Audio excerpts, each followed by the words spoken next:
अस्सलाम वालेकुम। आज हम केस स्टडी डिस्कस करने वाले हैं the replacement of facilities at the Hirshleifer company, जो कि हमें page number 39 capital budgeting theory and practice, जो कि ऑथोराइज्ड है पेटरसन एंड फेबोजी से लेंगे।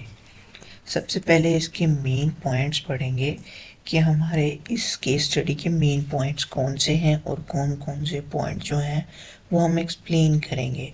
सबसे पहले प्रॉब्लम स्टेटमेंट है, फिर इन्वेस्टमेंट डिसीजन है, फिर एसेट्स डिस्पोजिशन और न्यू इक्विपमेंट है, फिर डेप्रिसिएशन है दोनों एसेट्स की, फिर टैक्सेस होंगी, उसके बाद डेप्रिसिएटेड लाइफ होगी दोनों प्रोजेक्ट की, फिर हमारे पास डिफरेंट डेप्रिसिएशन मेथड जो कि इस प्रोजेक्ट में इन्वॉल्व होंगे उनके बारे में डिस्कस करेंगे। फिर हमारे पास यहाँ पे संक कॉस्ट भी होगी।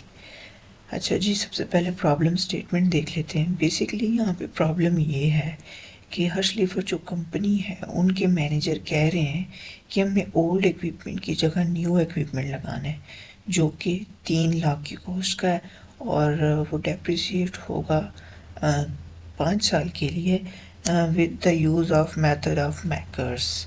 अब वो कह रहा है at the end of its useful life management expect to sell the new equipment for $1 lakh. अब वो कह रहे हैं कि जो उन्होंने न्यू इक्विपमेंट लिया था जब उसकी इकोनॉमिक लाइफ पूरी हो जाएगी, मतलब हम उसे 5 साल इस्तेमाल कर लेंगे, तो वो 1 लाख का सेल होगा। Meanwhile, the equipment is expected to reduce cost by $60,000 each year। अब वो कह रहे हैं कि जो आपका न्यू इक्विपमेंट है हम एक्सपेक्ट कर रहे हैं कि उसकी जो है वो प्रोडक्शन कॉस्ट के हिसाब से हमें वो एक्सपेंस पड़ेगा $60,000 हर साल। Hirshleifer expect to reduce inventory by $10,000 as soon as the new equipment is place on the service. अब हर्षलिफर कंपनी जो है वो एक्सपेक्ट कर रही है कि जब हम न्यू इक्विपमेंट लगाएंगे तो हमें $10,000 की जो है वो इन्वेंट्री रिड्यूस होगी।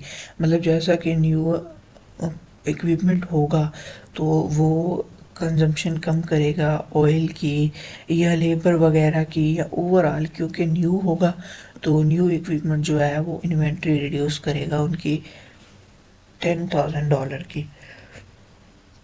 The income of Hurshlever company taxed it at a rate of 35%। अब जो कंपनी की टोटल इनकम होगी उसमें से उनको 35% टैक्स देना होगा। What cash flow would be result for the each 5 year from this replacement। अब वो कह रहे हैं कि कौन कौन से कैश फ्लो जनरेट होंगे जब हम 5 साल की रिप्लेसमेंट करेंगे। तो जी सेकंड पॉइंट इनका देख लेते हैं, वो है कि कौन कौन से इन्वेस्टमेंट डिसीजंस इस प्रोजेक्ट में इन्वॉल्व हैं।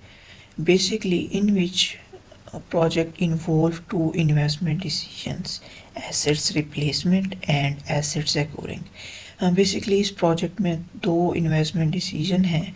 सबसे पहला है रिप्लेसमेंट कि हमने एसेट्स को रिप्लेस करना है, एंड एसेट्स एक्यूरिंग कि हमने एक नया एसेट्स जो है वो भी इस पर एड अप करना है। The old equipment price which $2 lakh before depreciation। अब जो ओल्ड इक्विपमेंट है उसकी प्राइस जो है वो $2 लाख थी विदाउट डेप्रिसिएशन, मतलब डेप्रिसिएशन निकालने से पहले। Sale of the old equipment $120,000। अब वो कह रहा है कि जो आपका ओल्ड इक्विपमेंट है अगर आप उसे आज सेल करते हैं इनिशियली तो वो आपका 1,20,000 का सेल होगा। Purchase of new equipment price which $3 lakh. अब वो कह रहा है कि जो आपने न्यू इक्विपमेंट लिया था उसकी प्राइस जो है वो $3 लाख है। नेक्स्ट देखते हैं जी। नेक्स्ट वो कह रहे हैं explain both the new investment and assets disposition decisions. अब यहाँ पे हम सबसे पहले न्यू इन्वेस्टमेंट को डिस्कस करेंगे, एक्सप्लेन करेंगे। In this project both new investment and assets disposition. जी इसमें इस प्रोजेक्ट में हमारे दो डिसीजंस हैं। सबसे पहले न्यू इन्वेस्टमेंट है, फिर एसेट्स डिस्पोजिशन है।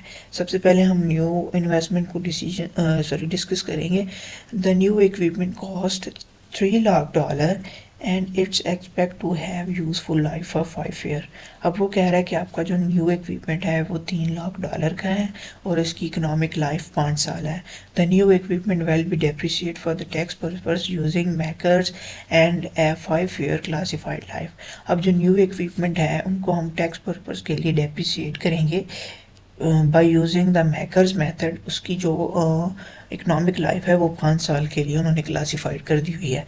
At the end of useful life management expected to sell the new equipment for $1 lakh. अब वो कह रहे हैं कि जब आपका न्यू इक्विपमेंट 5 साल का हो जाएगा, अपनी इकोनॉमिक लाइफ को ख़त्म कर जाएगा, तो वो 1 लाख का सेल होगा। Hirshleifer expect to reduce inventory by $10,000 as soon the new equipment place in the service. अब वो कह रहे हैं कि जब ये इक्विपमेंट अपनी सर्विस में लगेगा तो वो एक्सपेक्ट कर रहे हैं कि 10,000 की इन्वेंट्री जो है वो उनकी कम कंज्यूम होगी। The income of Hirshleifer company is taxed at 35%। There is no tax credit available for this equipment. अब वो कह रहे हैं कि जो हर्शलीफर की जो भी इनकम होगी उस पर 35% टैक्स लगेगा and there are no tax credit available for this equipment. और इस इक्विपमेंट के बेस पे आपको कोई भी टैक्स क्रेडिट नहीं मिलेगा। नेक्स्ट मूव करते हैं। तो यहाँ पे हमने डेप्रिसिएशन निकाली हुई है न्यू इक्विपमेंट की।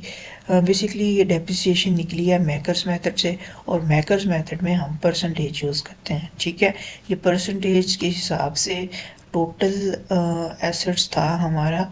न्यू जो एसेट्स था वो $3 लाख का था, उसमें से हमने ये परसेंटेज के हिसाब से डेप्रिसिएशन कैलकुलेट की ईच ईयर की, फिर उनको सबको प्लस कर दिया तो हमारे पास बुक वैल्यू निकल आई।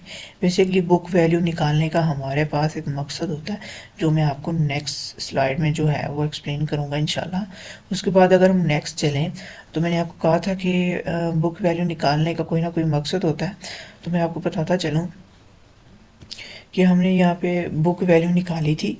ठीक है, बुक वैल्यू निकालने के बाद हमने ऊपर देखा था कि एक्सपेक्टेड प्राइस जो थी, जो हमारी इकोनॉमिक लाइफ के बाद न्यू इक्विपमेंट की एक्सपेक्टेड प्राइस थी कि ये इतने में सेल हो सकता है, हमने वो लिखना है। उसके बाद हमने यहाँ से बुक वैल्यू जो है वो माइनस करनी है तो हमारे पास गेन आ जाएगा।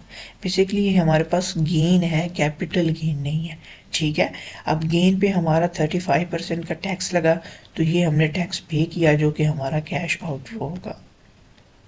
नेक्स्ट चलते हैं तो नेक्स्ट बारी आती है कि इनसे हमें ऑपरेटिंग कैश फ्लो जो है वो कौन कौन से जनरेट हुए हैं। तो सबसे पहले इनिशियली बात करते हैं, पर हमने न्यू एसेट्स परचेज़ किया तो हमारे पास $3 लाख का जो है वो आउटफ्लो हुआ।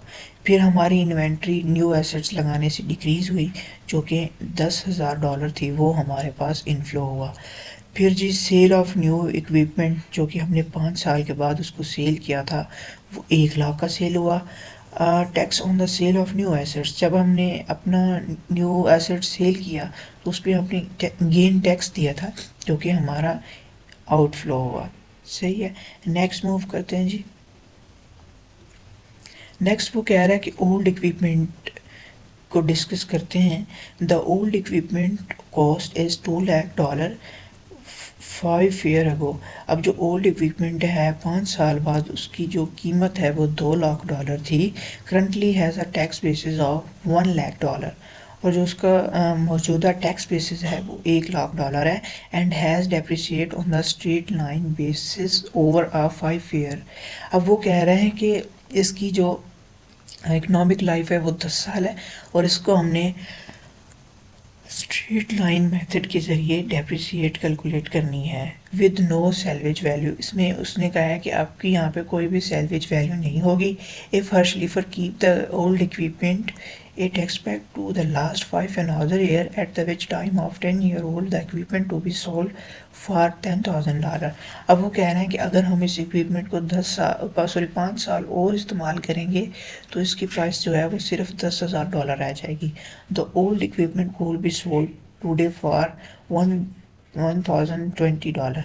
अब वो कह रहा है कि जो आपका ओल्ड इक्विपमेंट है अगर आप उसे आज ही सेल करते हैं तो आपका $1,20,000 का सेल होगा। उसके बाद है ओल्ड इक्विपमेंट की डेप्रिसिएशन, जो कि हमने स्ट्रेट लाइन मेथड के ज़रिए कैलकुलेट करनी थी। सबसे पहले ऊपर ऊपर फार्मूला लिखा हुआ है कि ओरिजिनल कॉस्ट को हमने माइनस करना होता है सैल्वेज वैल्यू से। यहाँ पे सैल्वेज वैल्यू नहीं है, सो हम ओरिजिनल कॉस्ट को डिवाइड कर देंगे टोटल इकोनॉमिक ईयर पे, तो हमारे पास ईच ईयर की जो है वो डेप्रिसिएशन कैलकुलेट हो जाएगी। इनको हमने प्लस कर लिया हुआ है, ठीक है। उसके बाद जी हम जाएंगे उसके बाद हम इसकी देखते हैं कि जो ओल्ड इक्विपमेंट है उसकी टैक्स बेसिस क्या निकले, उससे हमें गेन हुआ लॉस हुआ। तो सबसे पहले हम बात कर लेते हैं the $200,000 cost of old equipment is a sunk cost is not directly relevant to our analysis। उसने सबसे पहले एक बात क्लियर कर दिया है कि जो 2 लाख का आपका ओल्ड इक्विपमेंट था उसका हमारा कोई भी डायरेक्टली रिलेशन नहीं है हमारे एनालिसिस से। By the sale of old equipment $120,000 the firm will incur gain the firm incur. अब जो हमने पुराना इक्विपमेंट बेचा था 1,20,000 का, उसमें हमें गेन हुआ है, gain of selling price less than tax basis, क्योंकि हमारी जो सेलिंग प्राइस है वो टैक्स बेसिस से ज़्यादा निकली है, सही है। अब देखिए हमने नीचे इसको सॉल्व किया हुआ है। सबसे पहले हमने सेलिंग प्राइस लिखी है, फिर हमने माइनस टैक्स बेसिस किया तो हमें 20,000 का गेन हुआ है। अब 20,000 के गेन पे हमने दोबारा 35% टैक्स लगाया, तो ये हमारे पास टैक्स की वैल्यू आ गई है। If the firm replace the old equipment today four goes for the sale of old equipment for 5 year for $10,000। अब वो कह रहा है कि अगर यही फर्म यही एसेट जो है वो 5 साल बाद, मतलब 10 साल इस्तेमाल करने के बाद, 5 साल तो उसने पहले किया हुआ है, 5 साल और इस्तेमाल करने के बाद 10,000 का सेल होना था, वो आपकी 4 गोज हो गई। मतलब आपने एक अपॉर्चुनिटी कॉस्ट को बेयर किया कि आपने उसको अभी सेल कर दिया, अगर 5 साल के बाद सेल नहीं किया तो अगले 5 साल की जो प्राइस है वो आपकी 4 गोज प्राइस होगी। Tax on 4 grace price old equipment. और अगर आप 10 साल बाद इस इक्विपमेंट को सेल करते तो आपकी जो है वो सोल्ड होने की प्राइस पे आपको यही वाला टैक्स जो है वो लगेगा। सॉरी, यहाँ पे 35% है, तो आपको यही टैक्स जो है वहाँ पे भी बेयर करना पड़ना था, ठीक है जी। अब देखते हैं इसकी कैश फ्लो के ओल्ड इक्विपमेंट की जो कैश फ्लो वो कौन कौन से जनरेट हो रही हैं। इनिशियली हमारे पास क्या हुआ कि हमने ओल्ड इक्विपमेंट जो है वो सेल कर दिया 1,20,000 का, तो ये हमारा कैश इनफ्लो हो जाएगा। Tax on the sale of old equipment. अब हमने ओल्ड इक्विपमेंट पर टैक्स दिया है, जो कि हमने इसको सेल किया था, वो है $7,000, ठीक है। उसके बाद फोरगोन सेल ऑफ ओल्ड इक्विपमेंट है कि हमने 5 साल बाद अगर इस इक्विपमेंट को सेल किया है तो हमारे 5 साल बाद अगर हम इसको सेल करते तो हमारा ये इक्विपमेंट $10,000 का बिकना था, लेकिन ये हमारी फोरगोन सेल होगी क्योंकि हमने उसको आज ही बेच दिया है। Forgone tax on the sale of old equipment. अगर आप यही इक्विपमेंट अगले 5 साल के बाद सेल करते तो आपको इस पर भी टैक्स लगना था, जो कि हमारा यहाँ पे उन्होंने मेंशन कर दिया हुआ है। उसके बाद है कि हमने ओल्ड और न्यू इक्विपमेंट के दरमियान से हमने डेप्रिसिएशन कैलकुलेट करनी है, इन दोनों का चेंज चेक करना है। सबसे पहले डेप्रिसिएशन है ओल्ड इक्विपमेंट की, फिर डेप्रिसिएशन है न्यू इक्विपमेंट की। इन दोनों को हम माइनस करते जाएंगे और हमारी हर साल की चेंज इन डेप्रिसिएशन जो है वो हमारे पास कैलकुलेट होती जाएगी। इसको कैलकुलेट करने का हमारा कोई मकसद है जो कि मैं आपको नेक्स्ट स्लाइड में बताता हूँ। उसके बाद दोनों ओल्ड और न्यू इक्विपमेंट की हमारे पास यहाँ पे कैश फ्लोज आ चुकी हैं, जो कि इनिशियल भी बताया हुआ है मैंने और 5th ईयर की कैश फ्लोज भी बताई हुई हैं। सबसे पहले इनिशियल देख लेते हैं। परचेज ऑफ न्यू इक्विपमेंट के हमने न्यू इक्विपमेंट परचेज किया $3 लाख का, तो ये हमारे पास कैश आउटफ्लो हो गया। फिर हमारी इन्वेंट्री डिक्रीज़ हुई $10,000 की, ये हमारे पास इनफ्लो हो गया। फिर हमने ओल्ड इक्विपमेंट सेल किया 1,20,000 का, ये हमारे पास इनफ्लो हो गया। फिर हमने टैक्स दिया ओल्ड इक्विपमेंट को सेल करने पे $7,000, वो हमारा आउटफ्लो हो गया। उसके बाद ये हमारा टोटल कैलकुलेशन की वैल्यूज़ जो हैं वो आ चुकी हैं। उसके बाद हमारे पास 5th ईयर कैश फ्लोज हैं। सबसे पहले हमने सेल किया न्यू इक्विपमेंट, तो वो हमारा इनफ्लो हो गया। फिर हमने टैक्स दिया जब हमने न्यू एसेट सेल किया, तो ये हमारा आउटफ्लो हो गया। फिर हमने सेल ऑफ ओल्ड इक्विपमेंट की, तो इससे हमें 1,20,000 का जो रेवेन्यू हमारे पास जो इनफ्लो आया वो एडअप हो गया। Tax on the sale of old equipment, फिर हमने जो ओल्ड इक्विपमेंट सेल किया वो ओल्ड इक्विपमेंट की सेल पे हमने जो टैक्स दिया वो यहाँ पे मेंशन हो गया, तो ये हमारे पास आउटफ्लो हो गया। अब जो बात कर देते हैं चौथे क्वेश्चन की, what are the effect of depreciation on taxes in the case of acquisition and assets disposition.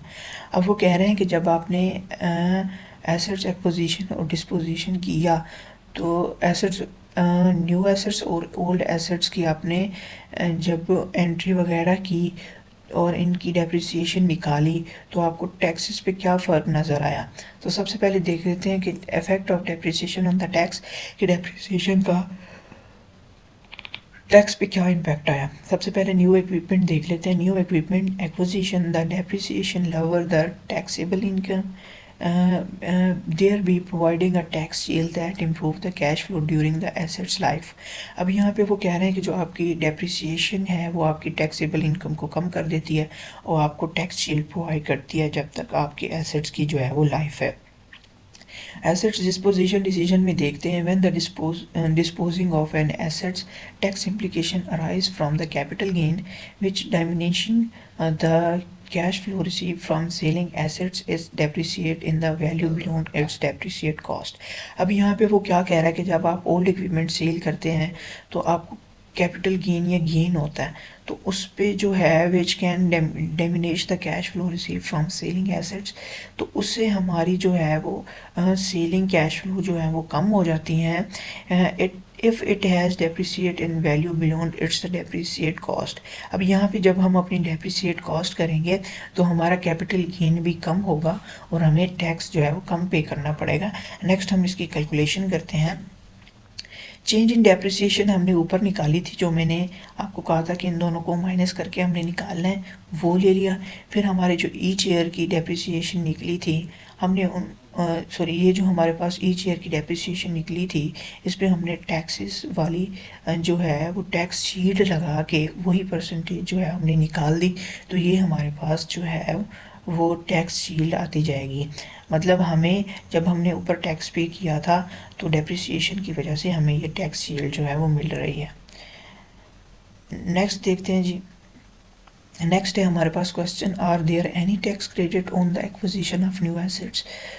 तो वो कह रहा है कि आपने जो न्यू एसेट्स न्यू इक्विपमेंट लिया था, आपने एक्विजिशन ऑफ न्यू एसेट्स की थी, तो आपको उसमें कोई टैक्स क्रेडिट मिला था। तो इसका आंसर है कि हमें कोई भी टैक्स क्रेडिट नहीं मिला था। In this project no any tax credit because it's not special equipment such as environment friendly.